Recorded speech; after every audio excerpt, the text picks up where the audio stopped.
না, বিষয়টা কিন্তু একরকম না। তাদের সাথে আমাদের কিছু যোগাযোগ সবসময় আছে এবং তারা নির্বাচন কমিশনের সাথেও যোগাযোগ আছে, কারণ আমরা চাই যে তারা এখানে পাঠাক, তাদের অবজারভারদেরকে পাঠাক। সেটা কিন্তু এইভাবে স্টেটমেন্ট দিয়ে যে আমাদের অবস্থানটাকে গ্রহণযোগ্য না এই ধরনের কথাবার্তার পাশাপাশি যে বলা যে এইরকম হতে হবে নির্বাচন, এটা এই নসিহত আমরা গ্রহণ করতে পারি না, বিশেষত এই কারণে যে তাদের তো এই সেন্টিমেন্টটা দেখা যায় না গত 15 বছর, হঠাৎ করে এটা কেন চেয়ে উঠল। দেখুন, ভারত যদি তাকে থামাতে না চায় আমরা থামাতে পারবো না, এটা আমাদেরকে বুঝে নিতে হবে। আমরা চাইবো যে ভারত তাকে থামাক, যাতে এখানে একটা পরিবেশ সৃষ্টি যেটা হচ্ছে নির্বাচনের জন্য, সেখানে যেন তার ইনসেন্ডিয়ারি বক্তব্য যেগুলি উনি দিচ্ছেন সেটা যাতে কোনো পরিবেশ সৃষ্টি খারাপ করার মতো কোনো পরিবেশ যাতে সৃষ্টি না হয়, এটা আমরা তাদের কাছে চাইব।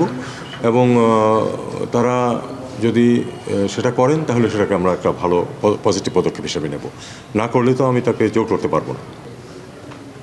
বাংলাদেশ কোনো সন্ত্রাসবাদে বিশ্বাস করে না, এটা আপনারা জানেন। আমাদের নীতি আছে এ ব্যাপারে সরকারের, এবং আমরা কোনো বিচ্ছিন্নতাবাদীদেরকে আমাদের ভূমিতে আশ্রয় দেব অবশ্যই এটা এ সরকার করবে না, এবং আমি অনুমান করি যে বাংলাদেশে কোনো সরকারই করবে না।